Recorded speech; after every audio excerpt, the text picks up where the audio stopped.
Salut à tous, c'est Pangdasheno, bienvenue sur cette vidéo qui aujourd'hui va parler d'un retour d'un papier qui s'appelle The Silent Crisis in Girls' Mental Health et il a été publié le 30 septembre.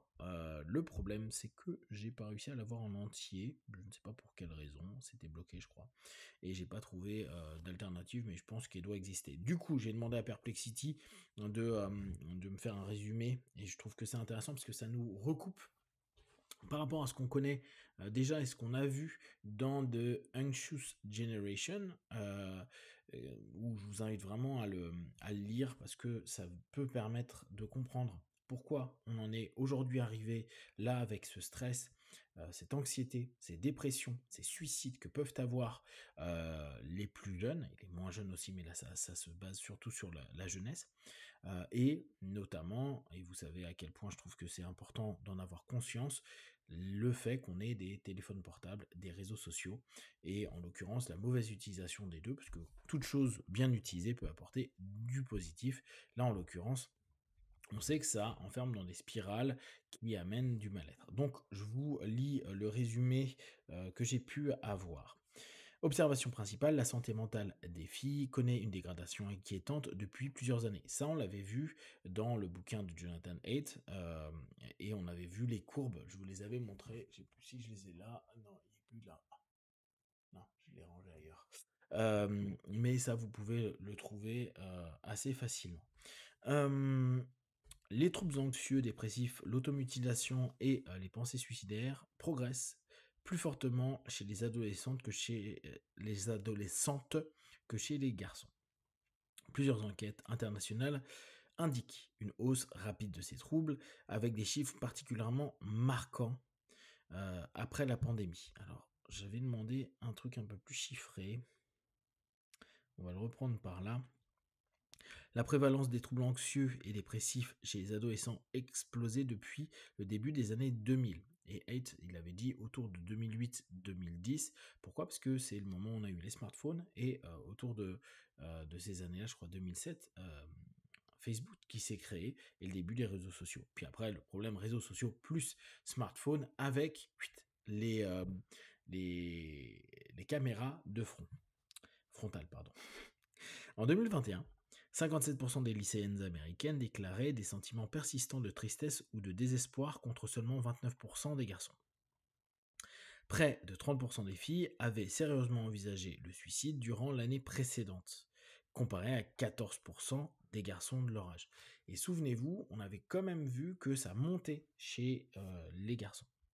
Facteur explicatif, la pression scolaire et sociale. Donc, c'est hyper intéressant de voir que la scolarité est devenue une pression, alors qu'initialement, la scolarité, c'était apprendre des choses, prendre de la connaissance, se développer. Sauf que on sait que maintenant, c'est j'apprends à lire, à écrire, j'apprends des connaissances, je passe des diplômes, mes diplômes me permettront de savoir si je vais avoir une vie qui peut être opulente ou moins opulente, en tout cas dans le fantasme qu'on en a, puisque je pense qu'à peu près tous les étudiants ont vécu la même chose, c'est que on s'est formé sur quelque chose, et on n'a pas trouvé de job à ce niveau-là, on s'est adapté à autre chose et on a fait un job qui avait rien à voir avec nos études. Mais on estime assez souvent, en tout cas en France c'est comme ça, que le diplôme donne une certaine valeur à la personne qu'on va embaucher, qui a une certaine qualité, alors encore plus s'il y a une école d'ingé ou de commerce ou une fac réputée qui valide une espèce d'intelligence pratique pour le monde du travail,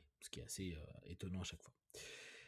La progression des troubles anxieux chez les adolescentes atteint plus de 164% depuis les années 90. Celle de la dépression sévère, plus 145%. Alors, imaginez, nous, quand on était ados, moi je suis de génération X, il y avait quand même beaucoup moins de personnes qui étaient anxieuses. En même temps, l'école, une fois qu'on sortait d'école, c'était fini. On voyait plus nos potes, on voyait plus rien. On était chez nous, isolés entre guillemets, où on sortait voir les potes, mais c'était complètement différent. La compétition et la peur de l'échec sont cités comme facteurs majeurs pour 58% des adolescentes interrogées mondialement. Ça, c'est hyper intéressant parce que je vous en avais déjà parlé, mais naturellement, les enfants vont dans de la compétition, regardez simplement le gaming, les jeux sur téléphone, et regardez comment tout le monde veut gagner, monter en niveau, Je vous ai parlé de la gamification il y a quelques jours, constamment. Donc, c'est toujours intéressant de voir, compétition étant un problème, sachant qu'on est hyper compétitif sur plein de domaines. Par contre, la peur de l'échec, ça me semble assez cohérent. On a peur d'échouer, parce que comme je vous le disais précédemment, on peut avoir cette facilité à faire de l'association. J'ai pas de diplôme reconnu, donc je vais galérer dans des petits boulots qui me donnent pas forcément beaucoup d'avenir, et financièrement, ça va être la galère. Impact des réseaux sociaux. Et ça, c'est vrai que ça modifie beaucoup de choses, parce qu'on l'avait aussi ayez des diplômes ou tenter d'aller le plus loin possible pour avoir un salaire ok. Je me souviens, moi, quand je faisais mon BTS, on me disait, avec 10 000 francs, tu vas bien vivre, 1500 euros. Aujourd'hui, 1500 euros, c'est plus le cas, tu vis pas bien. Avant, 10 000 euros tout seul, 10 000 euros, 10 000 euros, je pense que tu vis bien, 10 000 francs tout seul, tu pouvais vivre très très très bien. Et c'est là où ça a changé. On se disait, je travaille pour avoir un minimum de salaire et pouvoir avoir une vie épanouie, etc. Donc, impact des réseaux sociaux, 34% des filles affirment que les réseaux sociaux les font se sentir moins bien dans leur corps et dans leur vie, contre 20% des garçons. Et là, on le sait, hein, il y a toute une éducation psychosociale qui fait que l'image, notamment chez les filles, est particulièrement forte. Chez les mecs, c'est un peu différent. Même si on voit qu'il y a beaucoup de go muscu et de personnes qui veulent jouer sur leur physique, c'est moins impactant. Et en tout cas, ça touche moins les mecs. Attention, ça ne veut pas dire que ça ne les touche pas, hein, il y a quand même 20%. Près de 28% rapportent avoir vécu des cyberharcèlements au moins une fois cette année. Ça, c'est énorme, presque 30%. C'est-à-dire un tiers, un peu plus d'un tiers des filles qui se font harceler online. Alors déjà qu'il y a du harcèlement ressenti, perçu et réel dans la vie quotidienne. Si en plus online tu te sens pas ok, c'est complexe à gérer. Isolement. Alors là, on est sur un des points clés et ça revient sur tout plein d'études. La solitude, l'isolement, c'est ce qui pose problème. Et les médias sociaux n'aident pas à sortir de l'isolement. Après le Covid-19, 25% des adolescentes se disaient isolées ou seules, contre 15% des garçons. Conséquences sur la vie quotidienne, le recours aux services de santé mentale a augmenté de 41% chez les adolescentes entre 2019 et 2024. Le taux de tentative de suicide a progressé de plus de 20% pour les filles âgées de 12 à 17 ans sur la même période. Vous imaginez, 12 ans, ça fait plus pioche, hein. C'est vraiment des toutes jeunes filles et qui pensent déjà au suicide. C'est-à-dire que si on reprend cette notion-là, effectivement, on comprend pourquoi on dit détendez-vous avec les réseaux sociaux.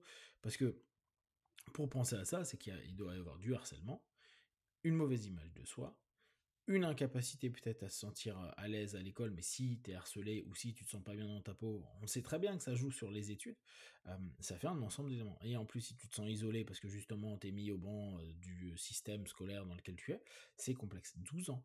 12 ans, on est quoi? On est en quatrième. C'est compliqué. À 17 ans, moi j'ai envie de dire, la crise d'adolescence, on connaît hein, le 15, 16, 17 ans, pour les TS, et ne serait-ce que parler de suicide, c'est quelque chose qui est assez malheureusement courant. L'absentéisme social, l'absentéisme scolaire lié à l'anxiété atteint désormais 17% chez les filles, contre moins de 10% chez les garçons. Donc là c'est intéressant, il y a une anxiété scolaire, mais il y a de l'isolement. Et vous voyez comment on rentre dans un cercle vicieux très rapidement. Piste de solution, renforcement du soutien social et familial. Les filles bénéficiant d'un entourage soutenant ont un risque suicidaire diminué de 45% par rapport à celles socialement isolées. Bon, c'est là où on se rend compte de l'importance de l'entourage. Mais parfois, on prend l'entourage qu'on a, c'est-à-dire qu'on n'a pas le choix. Ce qui fait qu'on peut avoir des entourages qui sont ultra toxiques, des parents tout pourris, des potes tout pourris, des gens autour de soi tout pourris, et quand on n'est déjà pas hyper ok, c'est très compliqué, on peut tomber sur plein de choses pas cool. Éducation émotionnelle et dépistage. Le programme d'intervention précoce entraîne une réduction des troubles dépressifs de 12 à 18% de la population scolaire. Il faudrait que je regarde ce que c'est comme c'est l'éducation émotionnelle. Politique sur le numérique. Les campagnes de gestion de l'image numérique permettent de diminuer de 20% les cas de comparaison sociale pathologique chez les participantes. Bon là, on a quand même ce feedback assez récurrent à faire attention. Donc, la conclusion, la détresse psychique des filles est massive. Plus d'une adolescente sur deux affiche des symptômes persistants de dépression ou de tristesse. Et même si ça semble OK, interrogez-vous tout le temps quand vous êtes avec vos enfants de savoir si c'est OK. Et n'oubliez pas, ils mentent beaucoup. Ils vont dire plus souvent la vérité à leurs potes via WhatsApp et Telegram que à vous en tant qu'adulte qui pourrait ne pas comprendre.